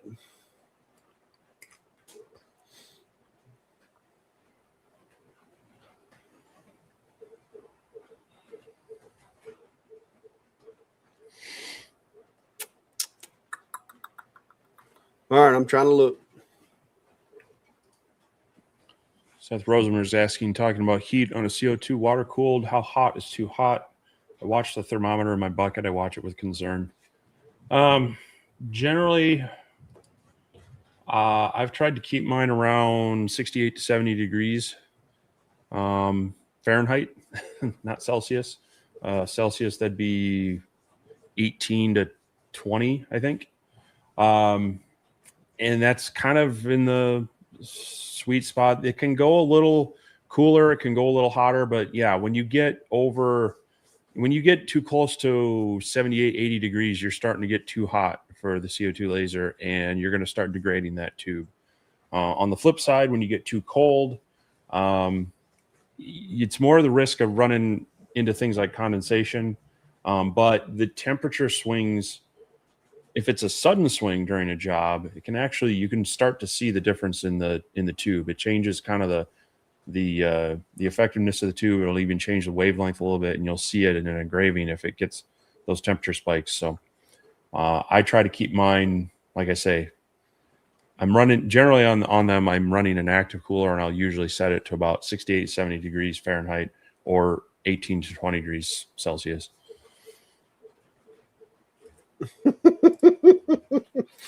Well, Brandy says she's got to remember to get you and Carla's Peach Jam shirts. 2 years of supporting Peach Jam in Minnesota. Yeah, that's true. Steve wears the Peach Jam stuff in his videos some days. Yeah, I do. So, yeah. But anyway, I think we've gotten to the end of the comment. If we miss your comment, we're not dissing on you. If you've got a question or something that you expected us to reply to and we didn't, drop it in there again. It doesn't hurt if you put question marks in front of what you're saying so that we can pick up on it, because a lot of times you guys are having your own conversations and stuff in the background, and we kind of, get to fast scrolling trying to stay caught up, and we'll miss them. And it's not that we don't care. It's just that, we're trying to stay caught up. Ryan, I hear you, Ryan. You can try, Ryan, but we have to accept the collaboration. I was gonna say, we have to accept it. It's not just, you can't just tag us in it and it happened. You have to. The way that it works is basically when you upload a video, I don't know if you see it or not, or if you paid attention to it. It's got the collaboration button, and when you click it, you can search YouTube for any channel, and you hit the button, and it'll send them an invite to collaborate with you. Well, they have to accept it on their end. They can reject it, accept it. You can accept it, let it run for a little while, and then remove it. Like, so, and building channels is something that I've had little experience with, because I started this channel by accident. And so when I started out to do the Collectless channel, I was a little cocky. I ain't gonna lie. I was like, oh man, I done this one time, been there, done that, got the t-shirt. I'm gonna build me another channel. It won't be a problem. Yeah, okay. It's been a bit of a challenge, and I've had to, because you would think having a channel that's, you know, I'm not saying I got a big channel, but having a channel that's got the followers that I do, you would think it'd be easy. I could just like, hey, I got a channel, and boom, everything's done. It don't work that way. It does not work that way at all. So I'm probably going to wind up putting that in the video eventually. But right now I'm going to try to put something together for you guys that have been asking me about using Streamlabs and all that kind of stuff to go along with the video I did the other day. So, oh, did you have one selected? Did I just? Nope. Okay. EMT Dave says, Clack, have you put the plywood jigs for the P2 and the rotary? Yeah, for the RA2 Pro with the accessory kit, yes. I can't remember exactly what all I put in there. But yeah, I put that file, I uploaded that file to Etsy, and it is, now it's for the, it's the one for the accessory kit, the P2 with the RA2 Pro and the accessory kit. That's the file that you've seen that I used in that video, where I cut the piece of plywood to fit and just kind of hold my RA2 Pro still while I did my tumblers. That's it. There should be a link in the description of that video also, but that's the jig that I created for that and that I used on that one. So I know we talked about the meetup up here that we're going to be estimating mid to late afternoon on the 6th of July here. We'll have more details on that soon. I'll try to get like a sign up going for that. But Clack's got the Peach Jam coming up in, what you say, 2 weeks? Yes, the 26th and 27th. Okay. I will be up in the Burnsville, Minnesota Rockler next Saturday. They are doing a celebrate local woodworking thing. And they invited my friend Mark Christ, who has Gunflint Designs. He's worked with them on videos and such before. He asked me if I wanted to come along on up to this. And so I will be there. It looks like this runs from 10 to 2 p.m. I don't know how long we'll be there. But yeah, I plan on being up there. Burnsville is south side of the Twin Cities, at their Rockler store, hanging out for a bit. So if anybody's up there in the area, wants to stop by, say hi, that'll be kind of a fun thing to do. So they got a little honorable mention on the website, and this little scrolling ticker right here. Right? There's a little scrolling ticker. I found my name. It comes sliding by on this ticker right here. I didn't pay enough money to get my logo up there. Oh, look, there it is. There it goes. There it goes right there. There it is. Whoop. Oh, but yeah. I ain't going to be up there with you at the Rockler thing. That sounds like it's pretty cool. Hey, while you up there, tell them what good publicity I have gave their little drill thing over here. If they have anything else up there that they think might be useful, I'll add it to the collection. And I got, and they're clamps that I was using to hold my router until I developed my new part. So there's that.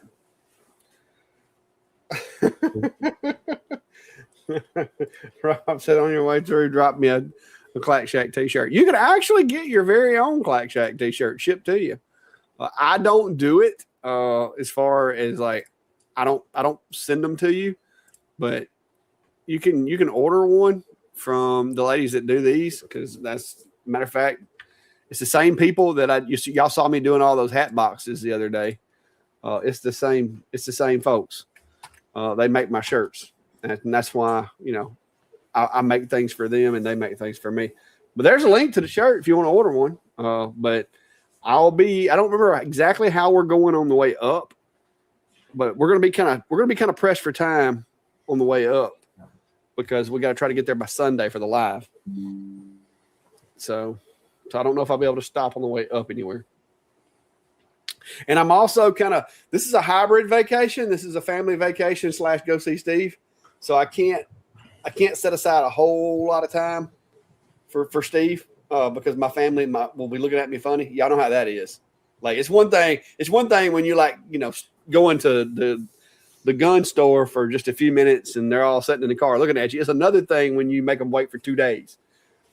So that's what we're going to be doing. But Steve and I will be in Texas, Lord willing, for the Next Level Maker event. We'll both be there, and we're both driving there as far as what we have planned now. And so there will probably be some giveaways in Texas. So if you're going to be in Texas, be prepared. There will be some giveaways, whether it's t-shirts, machines. We don't know for sure yet. We'll have more details when we get closer, but there will be definitely some stickers at least, because I just went and spent a whole bunch of money getting stickers made. So I'm all stocked up on stickers for now. So yeah.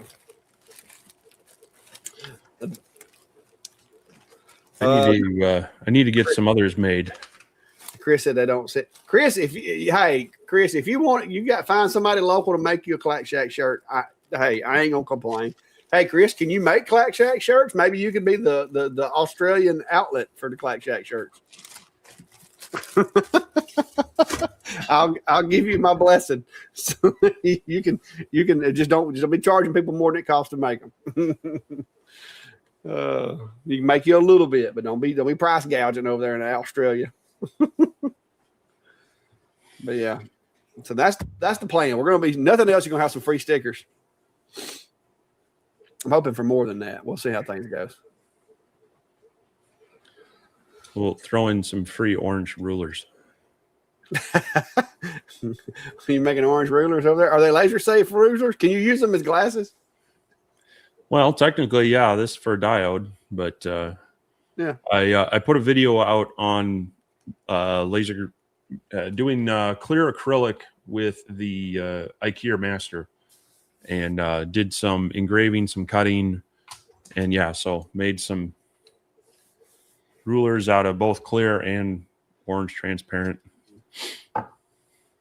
because I had some leftover material. I figured use it up with this, and it's got both imperial and metric on there. Yeah. So cool. Rob said he passes by about 7 a.m. on the way to Gulf Shores every December. 7 a.m. is a little early, maybe 8. If you're passing through around 8, you might holler at me. I might meet you and get a biscuit. We can go to the Waffle House. Usually, during summer, I'm at work by 6:30. Oh no, Clack Shack hours. Clack Shack hours is like 8, 9 on some days. Well, they have us do 9-hour days, Monday through Thursday, and then a 4-hour Friday. So when my son is done at work at 4 and I'm his ride, I have to get there by 6:30 so that he's not waiting for me and I'm not whatnot. Plus, I'm more, as much as I'm a night owl for doing personal stuff. I get to work early because like I hit 3:30, 4 o'clock. I'm kind of done.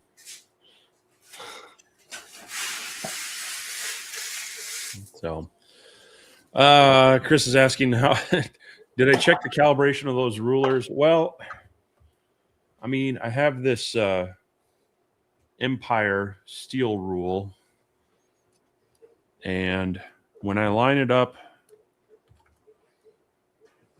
on there. By the time I get to 6, okay, so let's see if I can do this.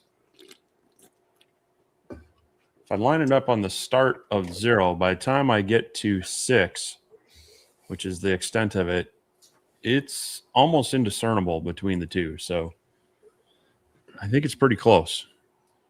Now, I wouldn't be machining parts with this, but for woodworking, it's close enough. I say so.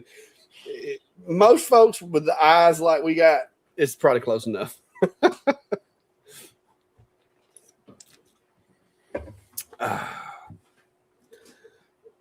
At work at 3:30 a.m. See, that's when I would know it was time for a career change. When I got to be there at 3:30 in the morning, it's time for me to find another job. I was not wired that way.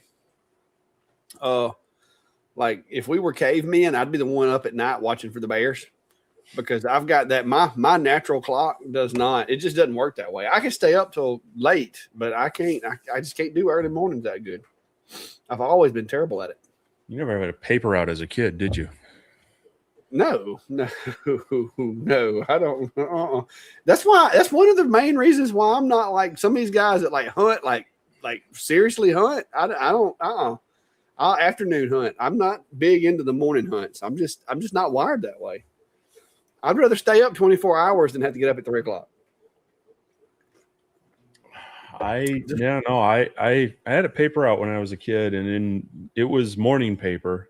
I mean, I think when I originally started, it was the afternoon paper, but yeah, I had to have those delivered before school. So I was getting up early. It didn't matter if I stayed up till 2 a.m. I was up at 5 and getting those papers done so that I could grab breakfast and go to school. Yeah, no, I worked in a garage with my dad. So like when I got off the school bus, I went down the hill and went into the shop and went to work. My dad was a mechanic, had his own business and stuff. So there was no protection from like child labor laws or anything like that. That was non-existent. When I was like 10 years old, I was ripping wheels and brake pads. And back then we had the old drum brakes. I could break down drum brakes and put them back together in just like no time at like 10 years old. So yeah, I didn't do a paper route. My dad kept me busy in the shop. I did have some people down the street that I cut their grass for them. They were elderly people that owned a restaurant in town. And so they paid me to cut their grass. Like they had the lawnmower and everything. I just had to come over and cut it. Rob, all I got to say is I too like to live dangerously while I'm on vacation. Hey, our Waffle House is getting remodeled and we got a new one up in the middle of town. It's brand new. They just opened it like last month. That's my spot right there now. We go down there and we're going to have a scattered, smothered, covered, chopped, diced. Everything but the gravy, because gravy just was not intended. Like it wasn't meant for hash browns. I'm sorry. Gravy just,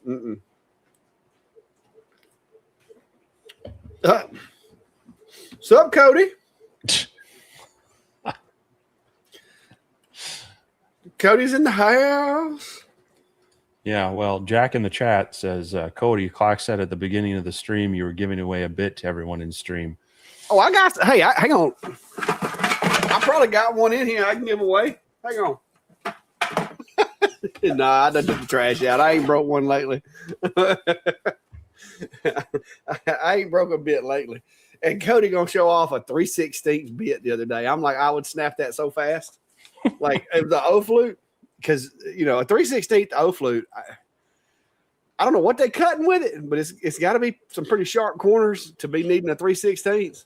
Yeah, needing some tape detail on it. It can't be a very hard material, or either you have to be real careful with your speeds and feeds. Because you talking about snapping, because it's a 3/16 bit, but a O flute, the way the geometry on the bit is, that means that it's probably only like a 16th and a half thick for the most part, because the flute runs up through there. It's got to be at least a half the diameter. I would imagine close to half the diameter of the bit. So yeah, I would snap that. I don't even know if I could get that chucked in good. So I broke it setting to 0.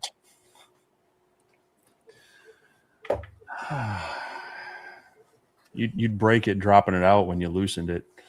I can't say that I haven't done that. I learned that one the hard way. Carbide drops from about 5 feet.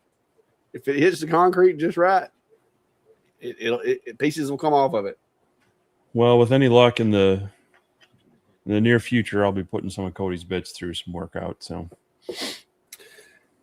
yeah, I've been working on pretty hard, but I'm having to take a break from CNC projects right now to finish up on this. And now, and then I got that little guy that I got to do, which so far for a small machine, not bad. So we'll see. Yeah, I've barely fired mine up. I got going on some other things this weekend, trying to get caught up on stuff. As a matter of fact, maybe I can share a picture. Oh, speaking of which, bloop. That was Did you one pick of the that up honeydew. at IKEA? No, this is made from 5 cedar or 4.5 cedar pickets. And Sweet. and there you go. It's got a tomato plant in it. And look at that. You got your old moisture gauge being used. Look at you. I got to maybe set up the hub or whatever with it, but it's manually monitoring this stuff. You got your sprinkler set back there. You can rapid deploy.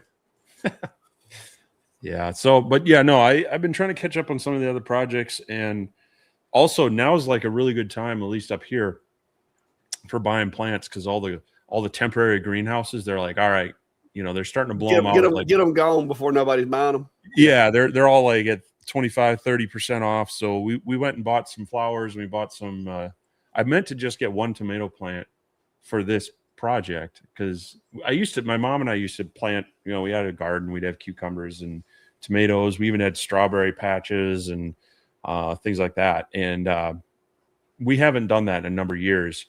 And I thought, hey, make it easier and just do the raised bucket, the 5-gallon bucket, but make it look pretty. So that's what that project was. So I'll have a video out on that at some point. And I even used the alien cell to add a little bit of flair there with the engravings. But I'll have a video on the build on this channel, and maybe a quick video on the planting and the tech install over on the outdoor channel. So sweet. In other news, after you told me that you got your Omni X working, I got mine down. I brought it and put it back here on the table. My Omni 1 is up in the attic because limited space. But that's paper, but you can see it worked. And then I did this 10-watt UV, which I was a little surprised at how dark it engraved, but I did several passes. Do what? They call it a 12-watt. Well, yeah, it's 12-watt. The book when I got mine, it said 10. They changed it to 12 on their website, but mine said 10. So I'm having to relearn it. But so far, it seems to be working. I did do the other night. Also, you can see I got the little jig set in there.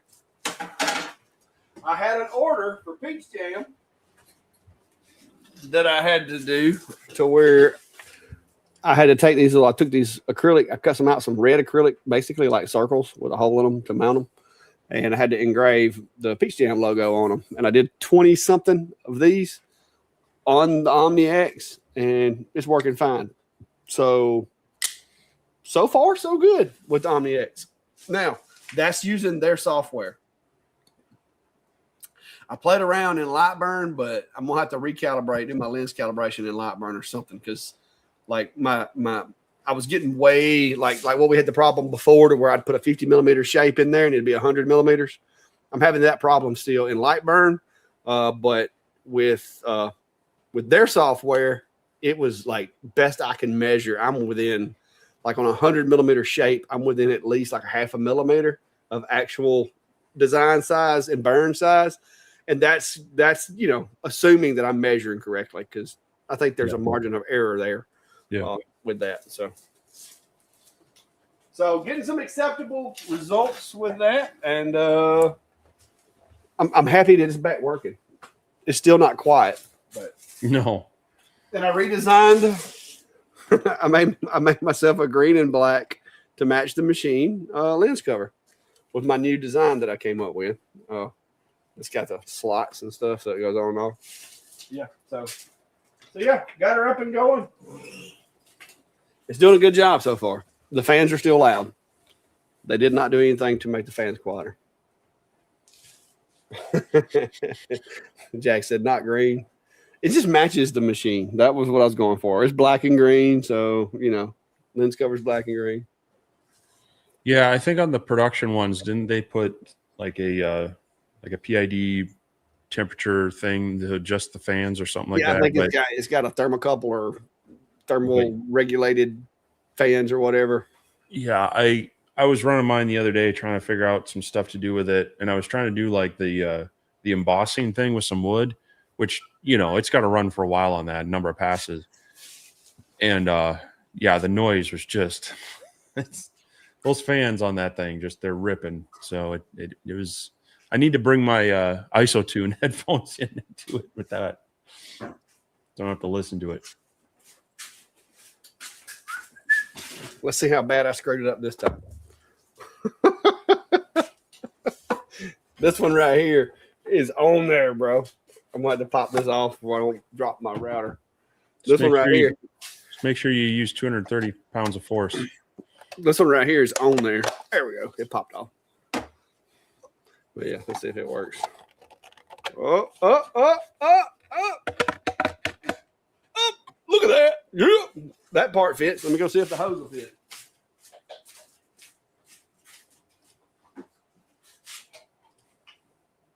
There you go. That's a Ryobi vacuum hose. Slides in there. 2.5-inch adapter. It works.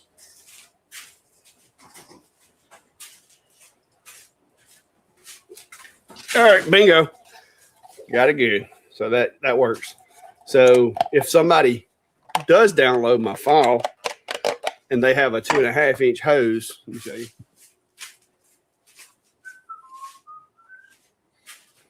See people talking about the squirrel picnic tables. Like I did some of those back in the day too. They chew that up. This is the 2.5-inch like little flex hose that you can get, for your shop stuff. That a lot of the tools come like ready for. But then I decided that a lot of people don't have that. That maybe they got a shop vac that they use with their CNC. And so when you're knocking off tabs, you can take this and put it on there, and that adapts it down to most of your shop vac, like the little tapered, the tapered hose part that goes in here. So yeah. And then this piece, of course, router. And there we go. And now you have. There we go. Look, your own little portable, mount it where you need it, tab removal tool. And see, that's a flush cut bit. And so you can just knock them tabs right off of whatever CNC project you finished. Because my problem was when I was doing all these hat boxes, I had a roundover bit in my actual router table. And I didn't want to have to keep taking my roundover out and swapping them back and forth. Yes, okay. Here's the same picnic table in winter with little squirrel prints leading up to it.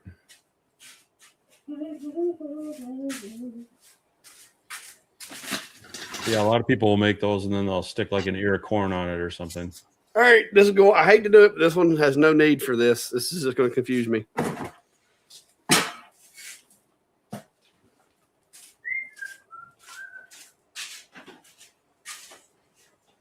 But yeah, so the Omni X is back. And I know you said you hadn't got to do a whole lot with it, but I did a little bit of testing with the A1C from Creality, which is this little 150 by 150 work area machine. That's one of their little default clip art graphics of a dog. That's the camera calibration, which was needed. Oh, I had to calibrate it. But this will probably not live here long. Yeah, Fluffy gets excited when we have like when a plan comes together. She loves it when a plan comes together, and so Fluffy, she gets really excited about that. So do I. Let's see. Santa's asking, has anyone else seen many videos on the Creator 5? I need to make a decision on it or the U1 soon. I haven't. I mean, I haven't been searching for it recently.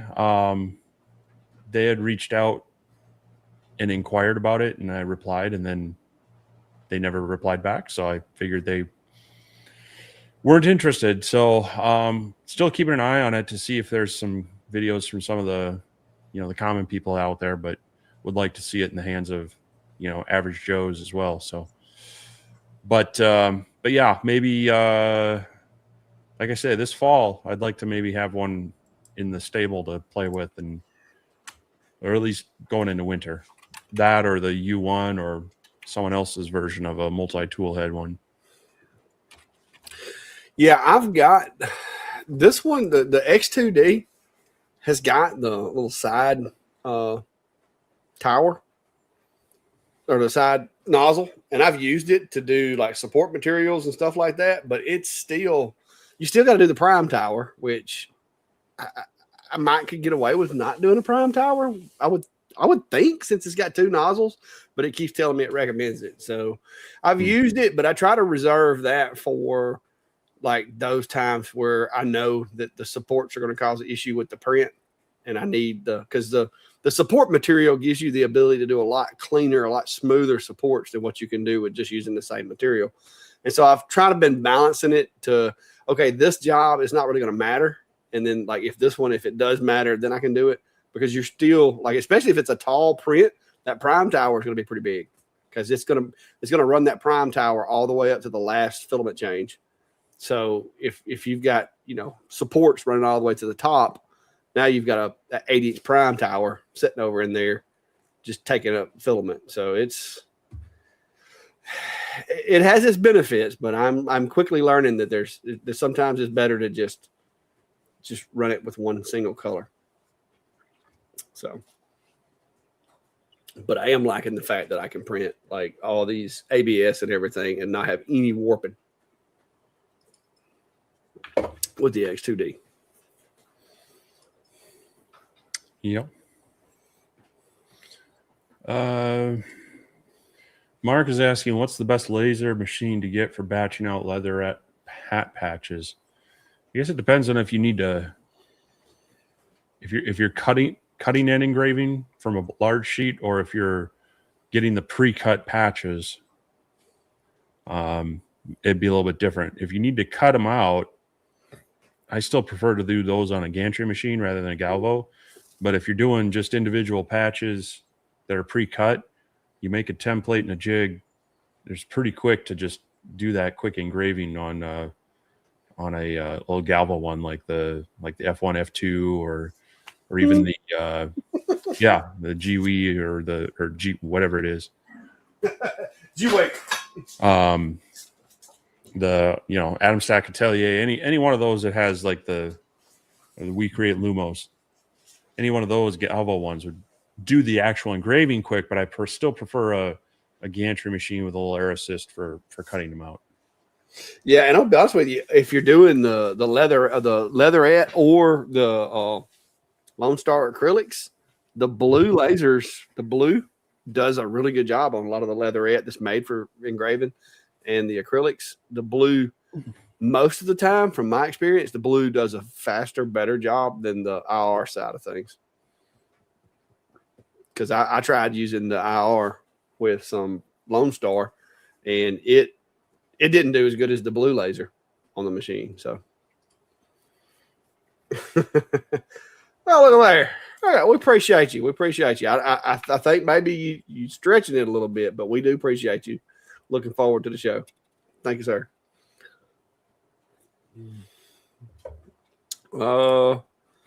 Clack, maybe I missed it, but what say you on the RA3 and the P2? Oh, I did a video about it a few days ago. EMT. I did a video about that particular thing. It was the X-Tool Easy Button for laser engraving tumblers. At first, I ain't gonna lie to you. At first, I was a little resistant to it because I'm just old school with my tumblers and the way that I do them and the measurements and all that. But once I ran a couple of tests using the RA3 in the P2, doing their full auto mode with their little adapter plate that they sell, which is see if I can find it. What I do with it is this little thing right here. Because to do the full auto mode in the P2, you got to have this little bracket that mounts in there, and it gives you a slot to set the RA3 because you have to put the RA3 in a particular spot inside the machine. And so when you put the RA3 in here, and of course you got to adjust your little, oven tray or whatever you want to call it, your cookie tray, up to a point to where the module misses the tumbler, but it's still within range of the Z-axis. Once you do that, to be honest, you just hit the calculate my tumbler button, and it uses the laser that it uses for the curved surface stuff, and it maps the tumbler and then creates a template in X-Tool Studio that just like it basically lays it out for you. Like it divides it into quadrants on the tumbler, like 4 little lines showing you like top, bottom, left, and right. And it's very simple. So if you didn't see that video and you're interested in using the RA3 with the P2, go to my channel. It's only like 2 videos back. And I think one of them is it's 2 videos back, and you can check that out. But I like it. The only complaint, if I got to be nitpicky, the setup was simple. It was effective. I didn't mess up any tumblers. I actually used it on a job doing some $35 40-ounce tumblers for one of my customers that I've had for a long time. I was a little nervous because, I used to use my S1 for those, and I put my S1 up in storage because I got the Alien Cell and all these other machines. And so I was a little nervous because they only brought me 4 tumblers and they needed 4 of them engraved. But I was able to do that job. I did all 4 tumblers. They came out great. No issues, no complaints, and no mess ups. So to me, that's a win. If I can do a 4 tumbler job with only 4 tumblers and not have to go back and apologize to the customer, that's good. It did a great job, and I was happy with it. So the engrave time was a little much. By the time you figured the mapping plus the engraving, it was around 30 minutes or so. It wasn't fast, but it was effective. So I'd have to say that's worth something. The fact that it's so easy and not having to worry about, did I measure it correctly, or do I need to measure at the top or at the bottom or in the middle? I mean, it took a lot of the guesswork out of it. So that was pretty cool, but it was still it was a lot slower than what some of the other machines would have been doing that same tumbler. But you pay for that simplicity, in my opinion. And that, like we talked about earlier, X-Tool will hold your hand and walk you to the door. Like they're good about that. So, yep.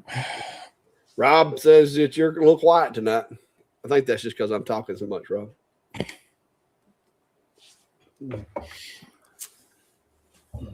Well, we're getting towards the end here, so if people have any final questions or comments, but just another reminder, things coming up.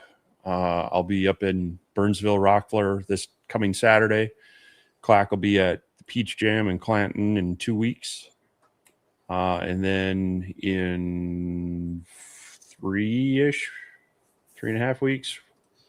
How many weeks are we talking about here? 1, 2, in 3 weeks. The Clackley clan will be heading north.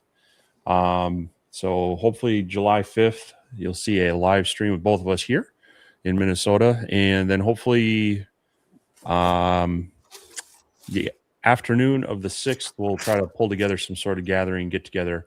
There will be Clack sightings. I'll be there, and probably have some door prizes of some various equipment and things to clear out my space. I'm still trying to clean up my shop some. So few things coming up here in the next few weeks to look forward to. On top of that, definitely, some video work still coming. We've both got the A1C from Creality out there. There's some other videos. Have you done you've done yours, haven't you, on the LP? Yeah, but they sent you like the riser and all that other stuff. So you got a little different spin on that. So, but I will, if you're one of my channel members, keep an eye out for a shop update, a little behind the scenes update here this week. I'm going to be putting something out here for you all. Appreciate your extra support on that. No, I didn't get a honeycomb. So keep an eye out for that. And yeah. Other than that, hopefully everybody's having a successful summer, getting out there to various events and things, or just enjoying having their lasers and CNCs and 3D printers. It's always fun. Ooh, catch up over here messing around with that. Trying to put the honeycomb in without standing up. But yeah, that's about it, guys. I mean, we got, like I said, a lot of events coming up. And then, of course, later on, we'll be at the Next Level event in Texas coming up end of August. Yeah, end of August. So we got lots of things in the works. So a lot of fun stuff. And somebody said that there will be Clack Shack stickers all over Steve's shop. And yes, this is true. Revenge and payback is such a sweet, sweet thing.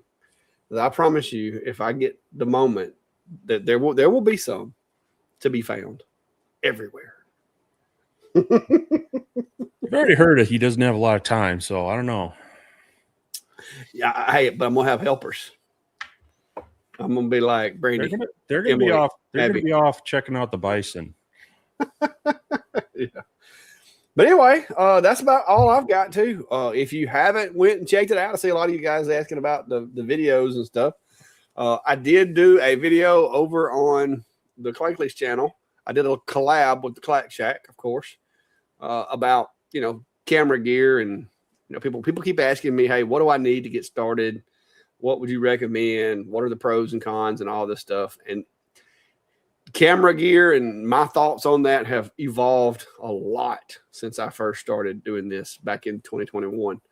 And it's like I've come full circle. I started with a phone and a tablet, and I've come full circle back to phones. So, so there we are.